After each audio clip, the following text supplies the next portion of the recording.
I am making gifts for.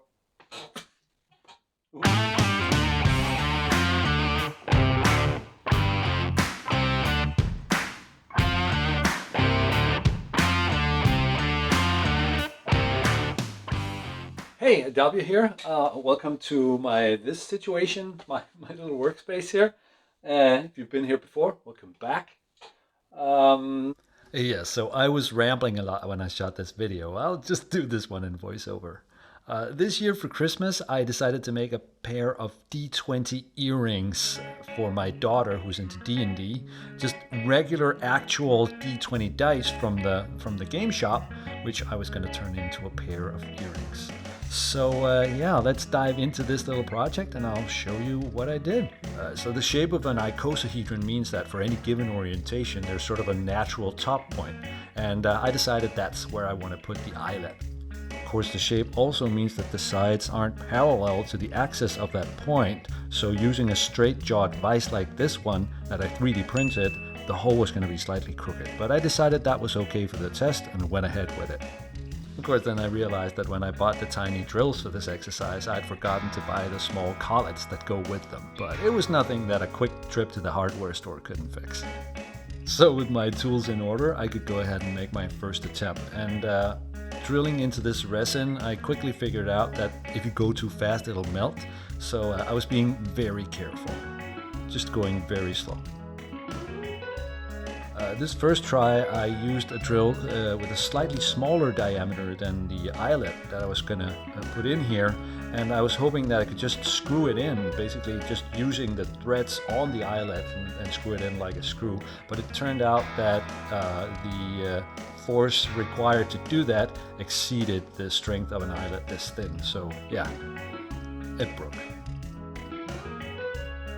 So I switched to a drill that was slightly larger than the eyelet diameter itself, and just very carefully, it was actually easier than I thought to drill into the same hole. Using this vise turned out to give me a very good control of the placement of the object, and I could drill into the same hole fairly easily. And then of course the idea was to glue the eyelet into the hole instead.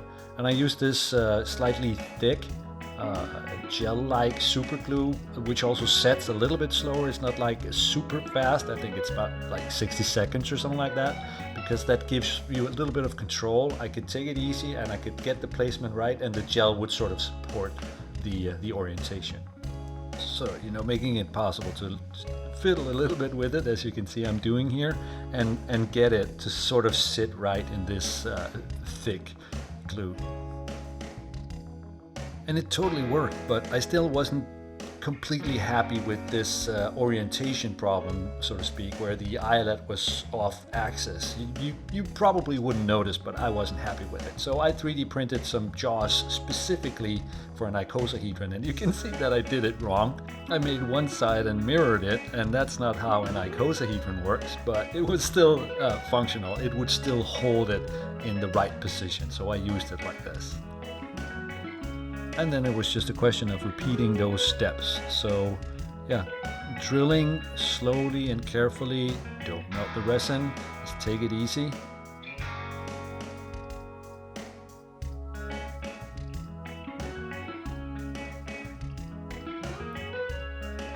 Glue in the eyelet with this lovely gel-like glue. Get the placement right where I like it, and now it's straight and it follows the sort of the line of the shape. And then of course the final step of turning this into an earring, attaching the ear hook, the little fitting that makes it possible to put it in your ear. And I just got those at the hobby store. I don't have the right tools for this kind of delicate work, but close enough.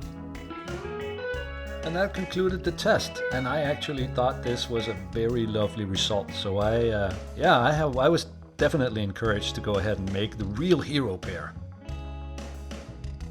I probably don't even need to narrate this. It's obviously the exact same order of operations. So drilling and gluing and placing the eyelets. And having done this now and feeling confident, I made both of them at the same time, of course. And while those dried, I actually did another little experiment with the test pair here. I took them apart and then I added just a short length, just a few links, like 4 or 5 links of chain. And I thought that worked really well too.